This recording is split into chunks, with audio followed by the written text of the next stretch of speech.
Bonjour à tous, on est au 6e jour de ce défi de méditation quotidienne pendant le confinement. J'espère que cette série vous plaît. N'hésitez pas à liker, à partager les vidéos, ça m'encourage. Si vous avez des questions, j'y réponds aussi pendant le confinement avec le hashtag AskFleshMe.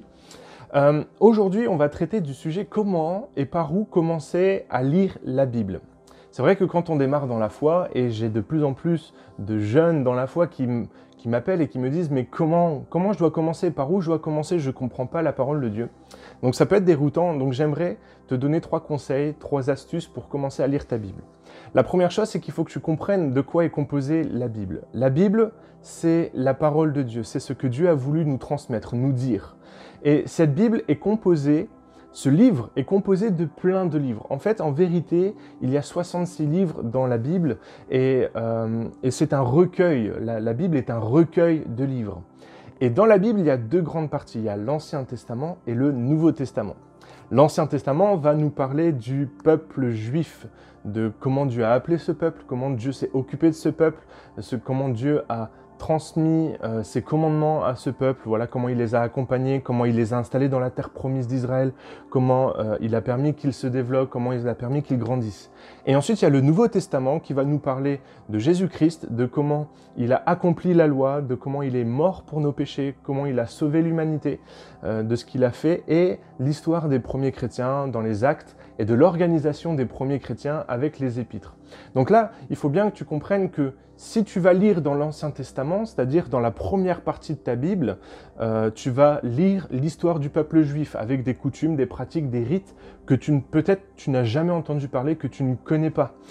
Donc c'est pour ça que ça va paraître déroutant. En revanche, si tu lis dans le Nouveau Testament, tu vas voir l'histoire des premiers chrétiens et tu vas peut-être retrouver des choses que tu as vues à l'église, que tu connais, dont tu as entendu parler dans les médias ou que tu connais par héritage. Donc, le conseil que je te donne pour commencer à lire ta Bible, c'est de lire le Nouveau Testament. Le Nouveau Testament va nous parler donc de l'histoire de Jésus et un des livres que j'aime beaucoup lire dans le Nouveau Testament pour l'histoire de Jésus, c'est l'Évangile selon Luc. Luc était un médecin et il est très rigoureux dans la façon dont il raconte l'histoire de Jésus et je trouve que c'est vraiment intéressant. Une fois que tu as lu Luc, l'Évangile selon Luc, tu peux lire les Actes.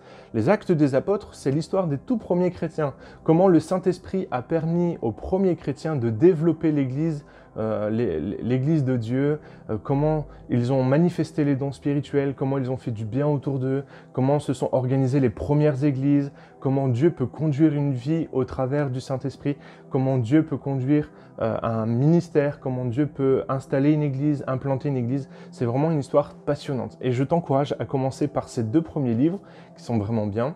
Et ensuite, tu peux lire les autres évangiles, Matthieu, Marc et Jean, qui sont très intéressants. Tu peux lire les épîtres qui vont te donner des directives sur comment gérer l'église, comment gérer ma foi, comment lire la Bible, comment recevoir le Saint-Esprit, comment exercer les dons spirituels. Voilà, le Nouveau Testament va être vraiment très pratique pour ta foi et je t'encourage à commencer par le Nouveau Testament. Et une fois que tu as bien emmagasiné ce Nouveau Testament, n'hésite pas à aller lire l'Ancien Testament.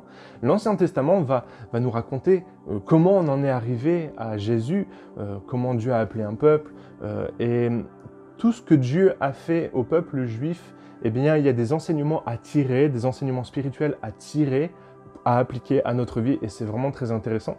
Mais ça nécessite que tu sois affermi dans ta foi et dans tes croyances spirituelles. Donc je t'encourage, pour la lecture de ta Bible, à commencer par le Nouveau Testament. Et enfin, c'est bien beau de dire, il faut que tu lises ta Bible tous les jours, mais qu'est-ce que je suis censé chercher en fait? Qu'est-ce que je suis censé lire? Qu'est-ce que je suis censé vivre? La Bible a vocation à nous apprendre la Bible a vocation à nous apprendre à qui est Dieu. Et au travers de la parole de Dieu, on peut apprendre à connaître Dieu. Donc je t'encourage à chaque fois que tu lis un passage des Écritures, peut-être à chercher une qualité de Dieu ou une façon de faire de Dieu, comment Dieu a agi, comment Dieu a opéré. Si par exemple tu vas lire Luc au chapitre 1er, tu vas te rendre compte que Dieu a opéré un miracle pour rendre une stérile enceinte. Cette stérile, elle s'appelle Élisabeth et elle va donner naissance à un fils qui s'appelle Jean-Baptiste. Et là, tu vas apprendre à connaître Dieu, tu vas dire, ok, Dieu est capable de rendre stérile une femme de rendre féconde une femme qui était stérile. Voilà, tu vas apprendre à connaître Dieu. Et je t'encourage à chaque fois que tu lis un passage à chercher à comprendre qui est Dieu, à connaître qui est Dieu. Ensuite, la Bible sert aussi à nous améliorer, à être une meilleure version de nous-mêmes. Donc peut-être que dans un passage que tu vas lire, essaye de trouver, tiens, qu'est-ce que Dieu veut que je sois ? Si je reste sur Luc 1, Élisabeth va être une servante de Dieu. On va voir qu'elle va avoir un cœur tourné vers Dieu et quand Dieu va lui donner un enfant, elle va bénir Dieu, elle va louer Dieu.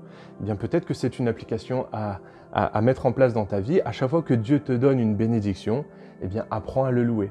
Voilà, c'est très concret. L'idée, quand tu lis ta parole de Dieu, c'est de trouver des choses très concrètes pour ta vie et des choses concrètes pour apprendre à connaître qui est Dieu. Voilà, j'espère que ces 3 conseils t'ont aidé pour commencer à lire la Bible. Si tu veux d'autres conseils, n'hésite pas, je suis à ta disposition. Si vous avez des questions, comme d'habitude, avec le hashtag AskFleshMe. En attendant, lisez votre Bible, méditez-la et mettez-la en pratique. Bye!